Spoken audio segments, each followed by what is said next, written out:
लहरी और Sunni hydro project के प्रभावित कमेटी के लोगों से मुख्यमंत्री ने मुलाकात की। इस दौरान सीएम ने कहा कि प्रभावितों की मांगों को लेकर सरकार गंभीर है और कमेटी गठित कर सभी प्रभावितों की हर संभव मदद होगी। अगर तय रॉयल्टी पर सरकार और कंपनी के बीच बातचीत नहीं बनी तो SJVNL से तीनों हाइड्रो प्रोजेक्ट का अधिग्रहण सरकार करेगी। ग्रामीणों की आय बढ़ाने के लिए भी सरकार नई योजनाएं ला रही है।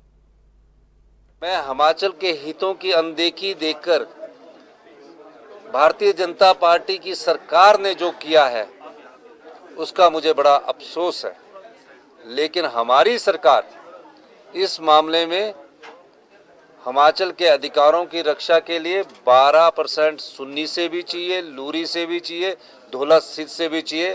पहले 12%, फिर 12 से 30 साल के बीच में 18% चाहिए, 30 से 40 साल के बीच में हमें जो 30% चाहिए और 40 साल बाद ये प्रोजेक्ट हमें वापिस चाहिए।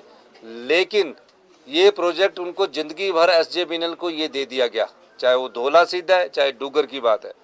मैंने मनोहर लाल खट्टर जी से भी बात की और मैंने उन्हें स्पष्ट कहा कि अगर हमें इस आधार पर आप हमारे साथ MOU द्वारा करने को तैयार है तो हम रेडी है, वरना इन तीनों प्रोजेक्ट को हमारी सरकार टेक ओवर करेगी।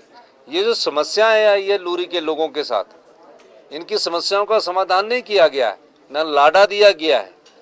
अब लाडा तो उनके क्षेत्र का अधिकार है, ना उस क्षेत्र से उजड़े हुए लोगों को नौकरी दी गई है, ना एनिमल हस्बेंड्री को इसमें कंसीडर किया गया है। जो इनकी रिहेबिलिटेशन पॉलिसी है उसमें आपने हॉर्टिकल्चर कंसीडर किया, आपने एग्रीकल्चर कंसीडर किया, आपने एनिमल हस्बेंड्री की सेहत पर भी तो फर्क पड़ता है, किस आधार पर हम कंसीडर करते हैं।